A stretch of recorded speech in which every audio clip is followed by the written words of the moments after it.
In the name of the Father, and of the Son, and of the Holy Spirit. Amen. You may be seated.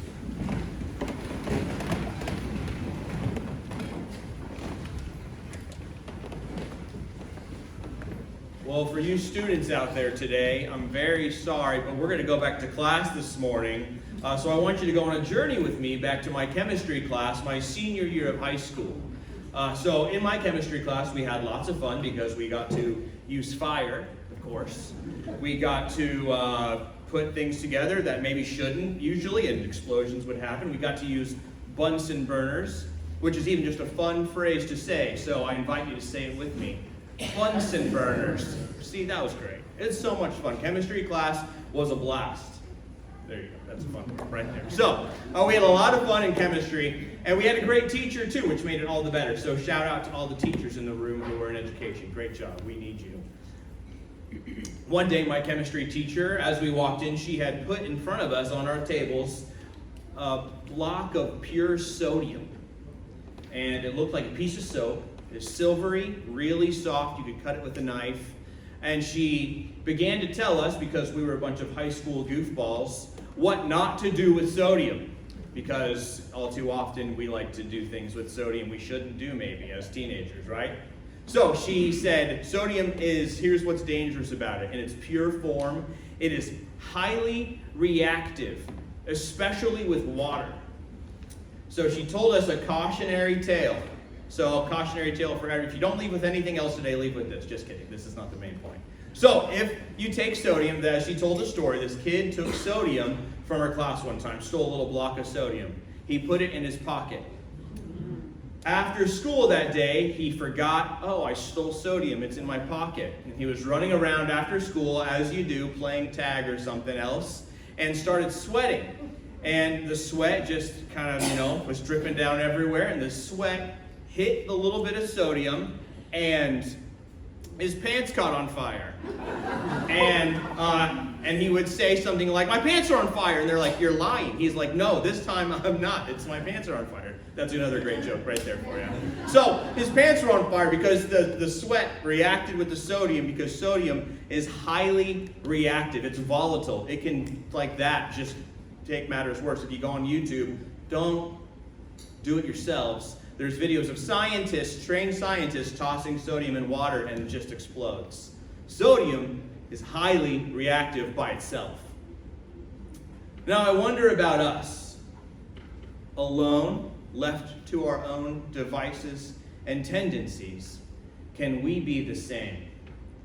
Can we be highly reactive in dangerous, explosive, harmful ways to those around us, those we love the most, to the world around us, maybe because of judgments we've made on others, feelings we have bottled up inside that we've had for a long, long time? What tendencies do you have where, left alone, would explode just like that?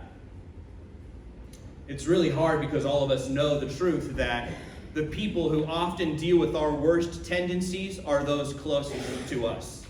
My wife knows my worst tendencies, the same as I know hers. You have none though, babe. You're perfect. She's back there. It's also Graham's birthday. He's back there. Happy birthday, Graham. I know, right? So we all know the people closest to us. We know they know our worst tendencies. We know their worst tendencies. We know the things that if it happens around us, can just like that take matters from fine to terrible. What tendencies do we have in our own lives that are like sodium, and if a little bit of water touches it, reactions can happen that might be flames or difficult things to manage? I invite us today to consider what in our heart do we need Jesus to come in and pair with. Sodium by itself is dangerous. Sodium, when it's bonded with chloride, of course, becomes salt. Sodium chloride. Chloride meant to click. It has a lot of good benefits. And suddenly, sodium, dangerous, when it's bonded with chloride, finds immense benefits. But it needs to be bonded. So my question today is, are we in every facet of our life properly bonded with Jesus? I need you to think about what's deep inside your heart today. What are those things that maybe not even those closest to you know about that Jesus needs to talk with, that Jesus needs to rebuke? Let's look deep inside our hearts today as we look at our passage from the gospel. This is a really interesting passage, and it's one that always is kind of, I would love to go around afterwards and talk to everyone and say, when you read this passage at first, how did we feel? Because to me, this is Jesus' almost one of his most abrasive comments he's ever made. We kind of see Jesus as this tender person sometimes, but sometimes he gets right to business. And it can seem very like, whoa, Jesus, okay, I thought that was really mean. We can read it sometimes at first like that and say, what do you mean? What's going on here? This is a tough passage, but also we started off with the disciples who have been closest with Jesus saying something really hard that we need to evaluate. Luke 9:51 is the beginning of the middle portion of Luke's gospel, where Jesus goes from doing all the things, miracles and all these other things he's done, to now teaching on his way to Jerusalem. This is when he begins, as it says, he set his face to Jerusalem, where ultimately he will die on the cross. This is about 6 months before Jesus dies on the cross. He set his face towards Jerusalem, and he begins to not go from primarily a doer to a teacher. And the question for us, right, with this very beginning passage is, will we listen? Are we prepared to hear what Jesus would say to us, how he would call us to change our ways and live in new ways? Are we prepared? We enter the scene with Jesus sending a messenger ahead of him on his way to Jerusalem to a Samaritan village. We know from different passages in the Gospels, like the Good Samaritan, the Samaritans and Jews just have a lot against one another. They're a bit of rivals. The Samaritans worship God in a different place, on a different mountain. They don't see Jerusalem as the place they should go. So the Jews and Samaritans, for other reasons too, just don't get along. And so the Samaritans, when they hear that Jesus is coming, but he already is going to Jerusalem, and that whole group is going to be there, when the messenger says, Jesus is here, get ready for him, they say, no thanks. Then James and John have this interesting phrase. They say something to Jesus. And we know from other stories too that James and John's nickname is the Sons of Thunder. Cool nickname, but not positive. It's because they're so dangerous. They do things that are thunderous in arrogance and other things that aren't positive. They say to Jesus, because they won't, basically they say, hey Jesus, they don't want us to come, so let's kill them. That's kind of how it happens. They say, no, Jesus, do you want us to call down fire from heaven in your name on this village? And Jesus, of course, says, no. He rebukes it. So again, I ask us, what are the tendencies in our heart that we need Jesus to come and rebuke because they might be harmful to people around us? They could be the tiniest little things. It might be a little outburst or a little thing you've said to the person close to you that you don't even think about, but is eating them up inside. What are the things that are tendencies we have that Jesus needs to come and change and push against? Are we listening to our teacher, Jesus Christ? Because on the way to the cross, over and over, he teaches us the way to follow him, ultimately ending in his teaching to us that his love is a self-sacrificial, self-giving love that then empowers us all to offer his divine love to everyone around us. Will we let Jesus rebuke us and change us into a new way? There might be things in us that eat us up. But Galatians chapter 5 really teaches us there are things of the flesh that are obviously harmful and dangerous. Will we leave those things and enter into a life of gentleness? For the fruit of the Spirit is love, joy, peace, patience, and so on. Will we run from the sinful tendencies of our heart to a new way? There are always things in us that make us say in different moments, I don't know if I can follow Jesus today or in this moment.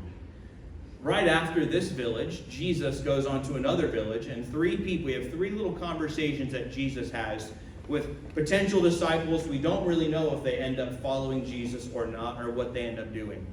But we can learn from them, and these are some of the passages for me, the little conversations for me that are really sometimes hard to swallow at first. What's Jesus meaning here? The first one says, I'll follow you wherever you go. Jesus says, foxes have holes, the birds have it. Birds have places to go. The Son of Man has no place to lay his head. He's saying, on this path, it's not going to be a spa day nonstop. We're not going to be on a cruise. This is going to be a tough time. Jesus then talks to a person who says, let me first go and bury my father. And Jesus says, let the dead bury their own dead. That's one for me that really is hard at first. What? Jesus, he just wants to go to his dad's funeral. What's going on? Jesus often challenges us that the obligations we think we should have can come second to his mission. This is also one of those passages where I think the cultural context is critical for us to really understand what's going on. In that day and age, sometimes if a person would pass away, they would have a small funeral, and then they would wait a year or so, maybe more, and then move the bones to a different location.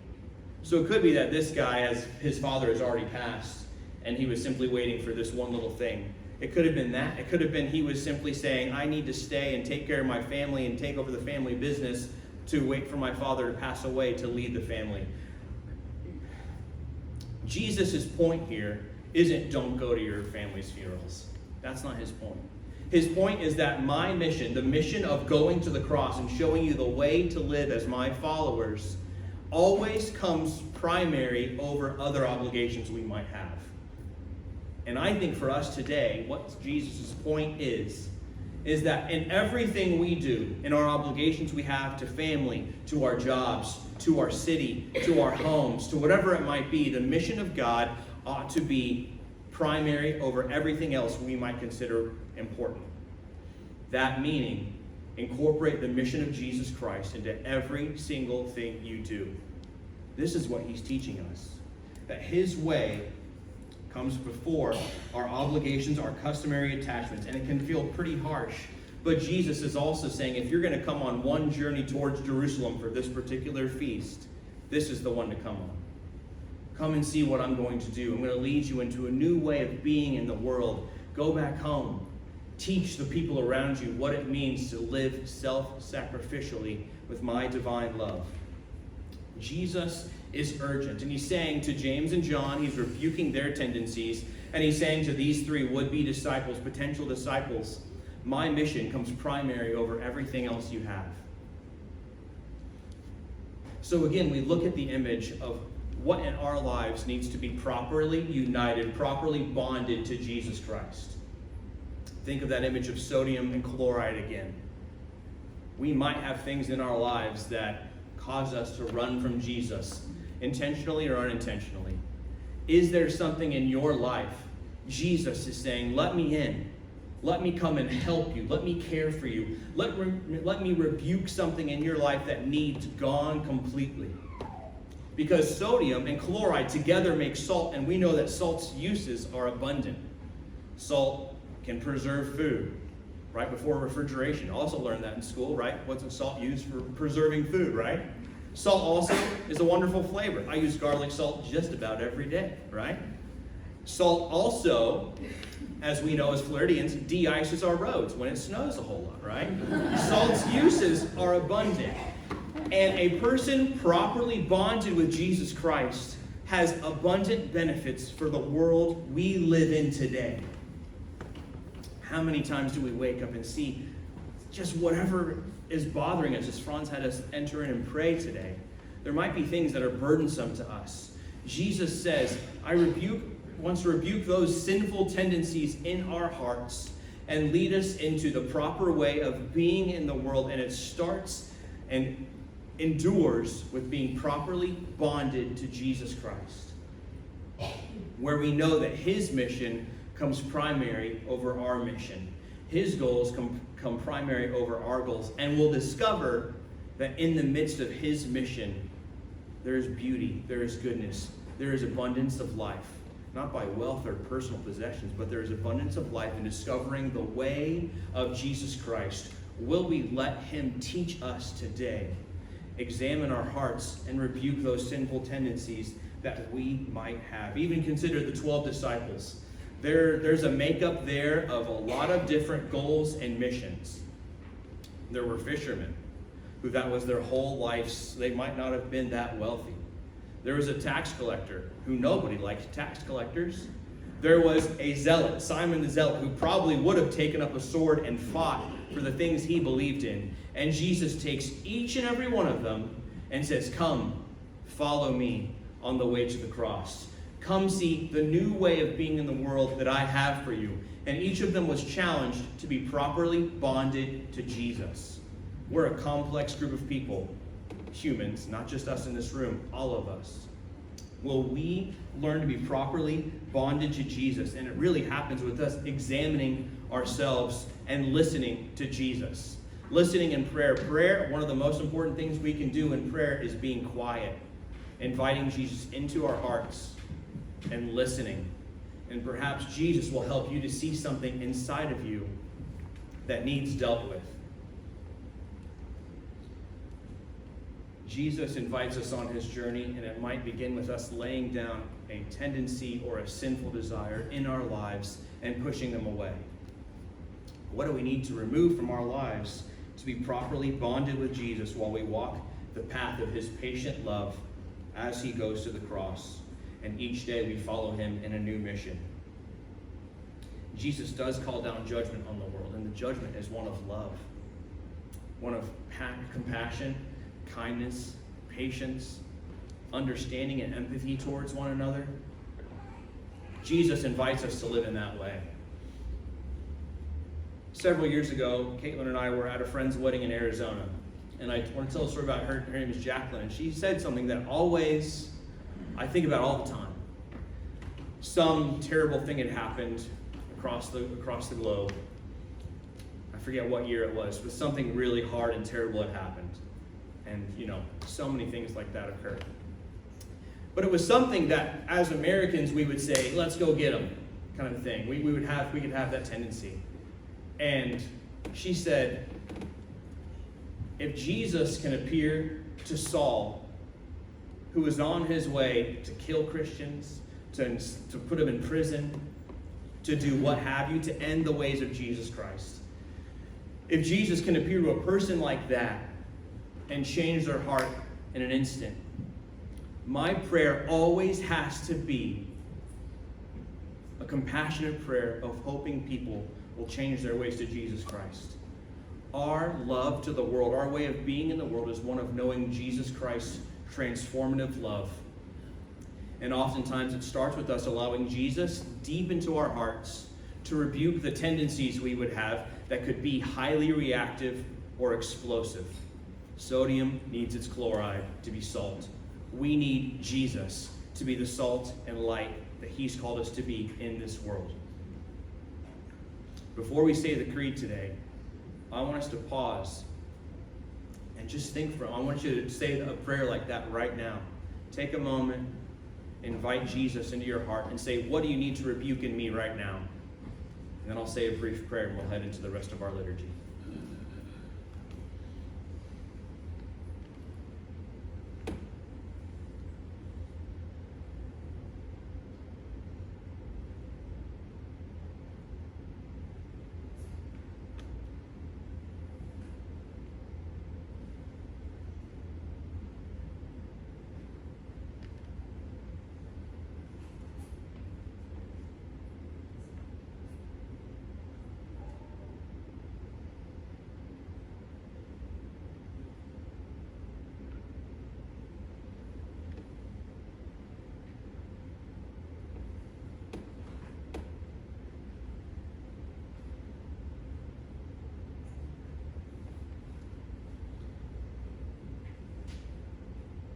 God, you know it's deep inside of us. You know the tendencies that we have, the things that if we acted on would be terrible for those around us and for us. Rebuke them. Call us away from sin, selfish sin, into your way of self-giving love. Teach us today. Let our hearts be open. Amen.